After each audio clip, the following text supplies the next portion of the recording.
We're through to the knockout phase of the Crypto Cup. And I'd like to focus on the match between Hikaru Nakamura and Magnus Carlsen. This was a real ding-dong battle.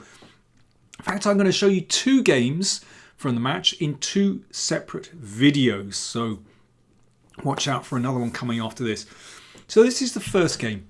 Hikaru Nakamura with white, Magnus Carlsen with the black pieces. And it's a Spanish. And Carlsen goes for the open Spanish. Now, I find that quite a surprise because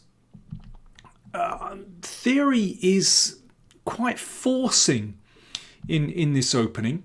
And in fact, Carlsen has come to grief against Nakamura previously in the open Spanish, where he wasn't quite with it on the theory. That game was from last year and it went Queen E2, followed one of the main lines, and Carlsen was caught out. No doubt he would have been ready for that. But today Nakamura varied with Knight E2, of course, one of the main lines. So let's have a look. C3. All pretty normal so far. Now the bishop comes back to this diagonal, and that looks at the king side and also prepares to move this knight into b3. d4 from Carlsen. And knight b3. Now this is a very well-known position. d3 is the most common move here,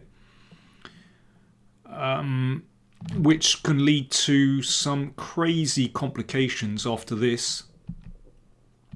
Fabiano Caruana has won, well, I can think of one particular game against Mamedyarov with this line. That's quite a popular position, would you believe? So that's pawn to d3.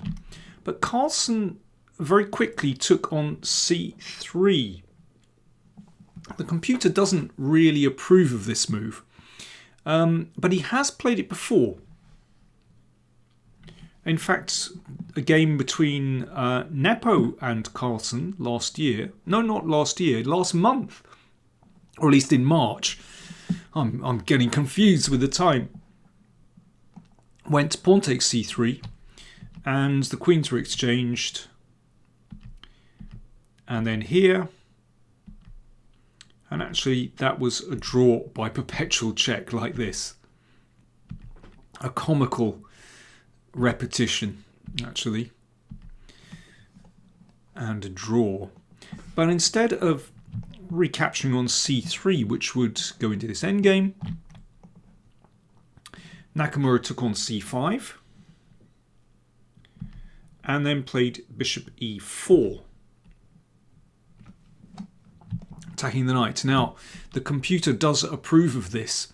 I mean, Nakamura was working these moves out of the board, but in fact, this position has been seen before, actually in 3 games by Capablanca, would you believe it, from 1916. It's incredible.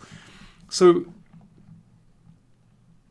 in one of those games, Kappa played queen c2 and he won. And in 2 other games, he took on c3. And that's what Nakamura did. Well, I mean, if we just take a look at the position, I think white can be pretty happy here. I've got that pawn on e5, which grants white some space. This bishop is just a fantastic piece. You know, you'd like to play the queen to c2. That's going to happen very soon anyway. Carlsen, after almost 3 minutes, that's a big chunk of time in rapid play, went rook d8. Now, in 2 games, Capablanca exchanged queens. And he won both of those games. And certainly this is definitely more comfortable for white. But Nakamura played queen c2. And that looks really nice as well. Of course, discouraging black from castling kingside because of the battery here. So, yeah, it's not so easy. How should black play this one? If you play h6, I should say this didn't happen, but h6 can be met by bishop e3. Good move, because after bishop takes, you can now play the rook into the middle. That's now protected, having moved that bishop out.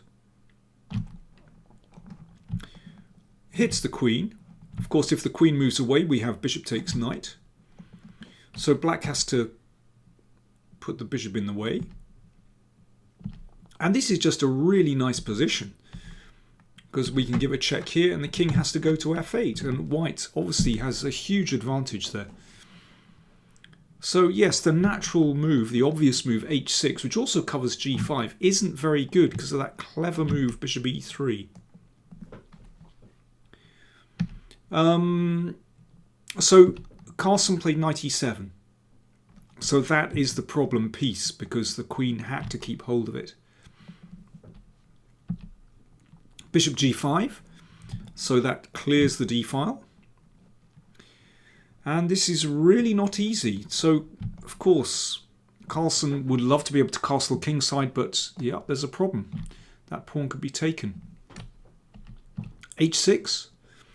And before doing anything, we can flick this in, attacking the queen. And now, very simple, Nakamura took on e7 because he wants to give a check here, just to displace the king. Takes, takes. So yes, if bishop takes here, bishop check, king f8. I mean, white is obviously better there. Very nice position with the king, very oddly placed. I can imagine knight d4 might happen.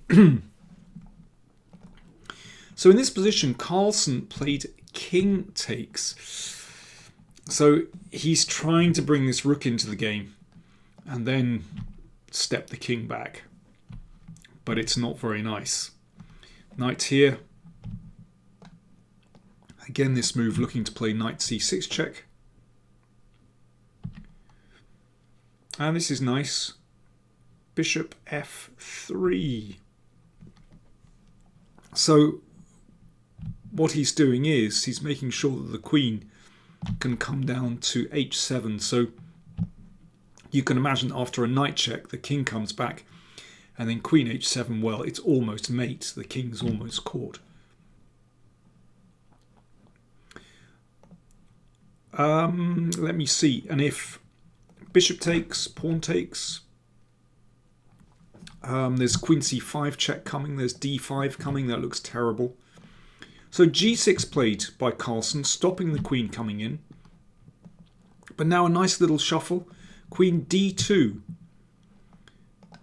Again threatening to come in with the queen on the king side, and knight c6 check. If g5, well, we can just keep chipping open the position with h4. So bishop takes knight. And now white has this wonderful central pawn roller. And yeah, as so often is the case in the open Spanish, this pawn can turn out to be a huge weakness. But in any case, white's pawns are rolling forward here. I mean, this is a horrible position. d6. Really powerfully played from Nakamura. No need to recapture here. He's just powering through.